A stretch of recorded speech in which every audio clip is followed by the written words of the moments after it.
रेलगाड़ी की चाल और बस की चाल ज्ञात करनी है, तो पहले हम उसी को मान लेते हैं। तो यहाँ लिखते हैं, देखिए माना रेलगाड़ी की चाल, गाड़ी की चाल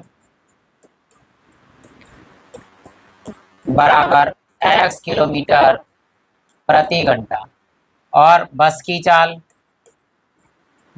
चाल बराबर y किलोमीटर प्रति घंटा। अब सवाल पढ़ते रहते हैं और हल करते रहते हैं। कह रहा है 300 किलोमीटर दूरी की यात्रा करने में, अब मान लीजिए किसी व्यक्ति को 300 मीटर की दूरी यात्रा करनी है, मान लीजिए ए से उसे जाना है बी, इसके बीच की दूरी जो है वो है 300 किलोमीटर। ठीक, अब पहली शर्त है, देखो पहली शर्त क्या कह रहा है, पहली शर्त क्या, यदि एक व्यक्ति 60 किलोमीटर रेलगाड़ी द्वारा चलता है, यानी 60 किलोमीटर तो रेलगाड़ी से चलता है, रेलगाड़ी द्वारा दूरी कितनी चली है, 60 किलोमीटर। आगे क्या कह रहा है, और शेष दूरी बस से चली है। भाई बस से दूरी कितनी हो गई इसकी, फिर बस द्वारा दूरी टोटल कितनी है 300, 60 तो रेलगाड़ी चल गया, तो बची यहाँ 300 में 60 घटाएंगे तो 240 किलोमीटर जो है वो बस से चलेगा। कह रहा द्वारा तय करता है और कुल समय उसे लगते हैं 4 घंटे। कितने घंटे लगे हैं, 4 घंटे। तो यहाँ लिखेंगे क्या कि रेलगाड़ी से लगा समय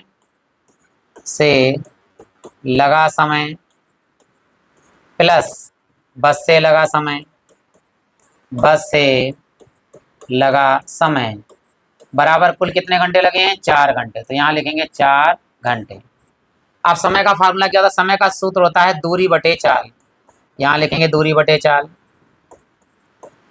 प्लस यहाँ भी लिखेंगे दूरी बटे चाल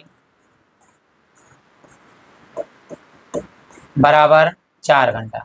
यहाँ दूरी है रेलगाड़ी की कितनी 60 और बटे में जो चाल है वो रेलगाड़ी की चाल है x प्लस यहाँ दूरी जो है वो बस की दूरी है कितनी 240 और नीचे जो चाल है वो किसकी चाल है, बस की चाल है y बराबर 4। अब हम देख रहे हैं 4 यहाँ भी कट रहा है ये भी कट रहा है, तो 4 हमने बाहर कामा ले लीजिए, 4 कामा लिया तो यहाँ आएगा 4 से काटेंगे जब हम तो 15 चौको 60 और बटे में x प्लस यहाँ 4 से काटेंगे 4 चंग 24 और 0 बटे में है y बराबर हमारे पास 4। तो 4 से 4 क्या कर दिया कैंसिल, तो यहाँ कितना बचा हमारे पास 1। अब यहाँ से तो x का मान निकाल लिया तो y का मान निकाल लीजिए और यहाँ देखो 15 और कामा लेते ताकि 15 बटे में चला जाएगा, तभी 1/x का मान आ जाएगा हमारे पास। तो 15 पूरा कामा ले लीजिए यहाँ पर, तो 15 हमने कामा लिया देखिए ऊपर से, तो क्या बचेगा 15 1 कम 15 और नीचे x और प्लस में यहाँ देखिए 15 जब कामा लिया तो 15 चौको 60 और बटे में हमारे पास है y और बराबर में 1। तो ये 15 गुणे में है तो कायम चला जाएगा, बटे में 1 के बटे में चला जाएगा, तो यहाँ आएगा 1/x प्लस में 4/y और बराबर में 1/15। तो यहाँ हमारे पास 1/x का मान आ गया, तो ये 4/y है प्लस का इधर ले जाइए माइनस का हो जाएगा, 1/x बराबर 1/15 और ये माइनस के हो जाएंगे 4/15। ओ भाई ये समीकरण हमारी हो गई है। ठीक, अब लिखते हैं हम दूसरी शर्त। दूसरी शर्त क्या है, दूसरी शर्त यहाँ लिखते हैं, आगे का है यदि वह 100 किलोमीटर की दूरी रेलगाड़ी चले, तो रेलगाड़ी से दूरी, फिर से रेलगाड़ी से दूरी कितनी 100, तो बस से कितनी बची भाई, पूरी दूरी तो हमारे पास कितनी थी 300, पूरी दूरी 300 है, जब रेलगाड़ी से 100 चल गया तो बस से चलेगा 200। ठीक, आगे क्या कह रहा है देखिए, और शेष दूरी जो है बस से 200 चल गया, तो कह रहा है कि 10 मिनट जो हैं वो अधिक लगते हैं। अधिक का मतलब पहले 4 लगते थे 4 घंटा, अब 10 मिनट और हो गए, यानी 4 घंटा 10 मिनट। तो यहाँ लिखेंगे देखिए क्या, रेलगाड़ी से लगा समय प्लस बस से लगा समय, बस का समय लिख दो ऐसे, और बराबर 4 घंटा तो था ही था और साथ में 10 मिनट और अधिक हो गए, प्लस 10 मिनट।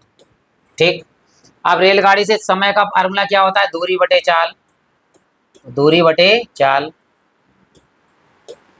प्लस यहां भी दूरी बटे चाल,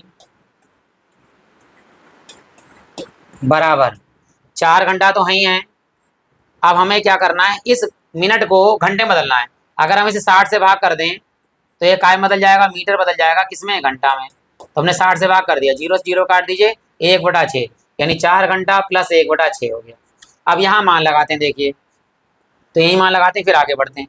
दूरी कितनी है रेलगाड़ी की? 100, बटे में चाल कितनी है? x, प्लस दूरी कितनी है बस से? 200, और चाल कितनी है इसकी? चाल है वही y, बराबर, यहाँ देखिए, जिसके नीचे कुछ नहीं उसके नीचे 1, तो नीचे एलसीएम लेंगे। 6 कम 6, तिरछी गुणा 6 चौक 24, और प्लस में 1 एकम 1, यहाँ लिख दिया। अब यहाँ देखिए 100 कामन लीजिए ताकि 1/x का मान हम यहाँ लगा सकें। तो ऊपर से हम कामन लेते हैं 100, तो 100 हमने ऊपर से कामन लिया, तो क्या बचा? 1/x, और प्लस में 100 कामन आ गया, 100 दूनी 200, 2/y, और बराबर में देखिए 24 और 1 कितने हो गए? 25, और बटे में हमारे पास है 6, तो 25 से काट लीजिए, 25 एकम 25, और 25 चौका 100, तो यहाँ हमारे पास है 4, और 1/x का मान यहाँ लगा दीजिए। कितना है 1/x का मान? 1/15 माइनस के 1 4/y, और ये प्लस के ऐसे आएंगे 2/y, और बराबर में हमारे पास में है 1/6। ठीक, अब देखिए इन दोनों में एलसीएम ले लेते हैं ताकि पहले और सॉल्व कर लेते हैं। ये 4 ऐसी रहेगा, 1/15 ऐसी रखिए, ठीक है, यहाँ ऐसे रखेंगे 1/15 और माइनस। अब यहाँ देखिए काट देते हैं ऐसे, देखो y हर बराबर है, और माइनस के 4 में से 2 घटेंगे, यानी प्लस का है तो माइनस के 4 में से 2 जाएगा, तो कितना बचेगा? -2, और बटे में हमारे पास कितना है? y, बराबर है 1/6। तो 4 से क्या कर दीजिए? ऊपर गुणा कर दीजिए, तो 4 एकम 4, बटे में 15, और माइनस के 4 दूनी 8, और बटे में y, बराबर 1/6। ये 4/15 जो है प्लस के हैं, काय के हो जाएंगे? इधर जाके माइनस के हो जाएंगे। ये माइनस का 8/y ऐसी रहेगा, तो इधर का हटा देते हैं क्योंकि हमें इधर की अब जरूरत नहीं पड़ी है, ये हमारा काम हो गया। केवल ये इक्वेशन हमें चाहिए, तो ये नहीं इरेज करेंगे, यहाँ हटा देते हैं ऐसे के लिए।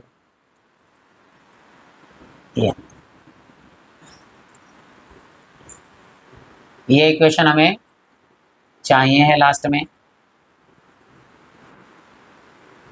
अब यहाँ इधर ले जाएंगे -8/y, -8/y, और बराबर में है 1/6, और ये 4/15 प्लस के उधर हो जाएंगे -4/15, यहाँ -8/y। अब नीचे देखो, नीचे नीचे का एलसीएम ले लेंगे, तो 6 और 15 का एलसीएम कितना आएगा? 30, तो यहाँ 1 गुणा 6 का पारा पड़ेंगे 30 आ जाए, 6 पंजे 30, माइनस के 4 गुणे 15 का पारा पड़ेंगे 30 आ जाए बेटा, 15 दूनी 30, तो यहाँ है -8/y, और यहाँ देखिए माइनस वो 5 एकम 5, और माइनस के 4 दूनी 8, बटे में 30, तो ये -8/y ऐसे ही रहेंगे। और यहाँ देखिए माइनस के ज़्यादा हैं, 8 में से 5 गया तो कितने बचेंगे? 3, और बटे में 30, तो माइनस से माइनस काट दीजिए, और यहाँ 3 से काटिए, 3 एकम 3 दाम 30, तो यहाँ कितना बचा हमारे पास में? 8/y, बराबर 1/10, 8/y है, यहाँ पर 8/y उल्टा लिख दिया, 8/y बराबर में 1/10, तिरछी गुणा कर देंगे तो y एकम y, बराबर 8 धाम 80, ये y का मान आ गया।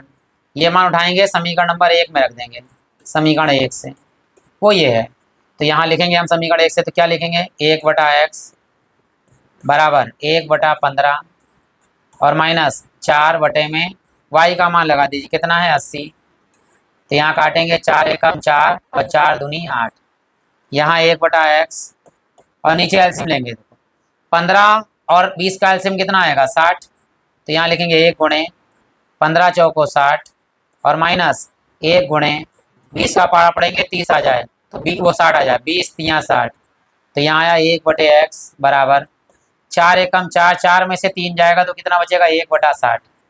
तो x का मान तिरछी गुणा करेंगे तो x का मान कितना आ गया 60। अब दोनों मान चाहिए तो यहाँ लिख देंगे रेलगाड़ी की चाल x बराबर कितनी आई है 60 किलोमीटर प्रति घंटा और बस की चाल y बराबर कितना आया है 80 किलोमीटर प्रति घंटा। अब ये दोनों जो है हमारे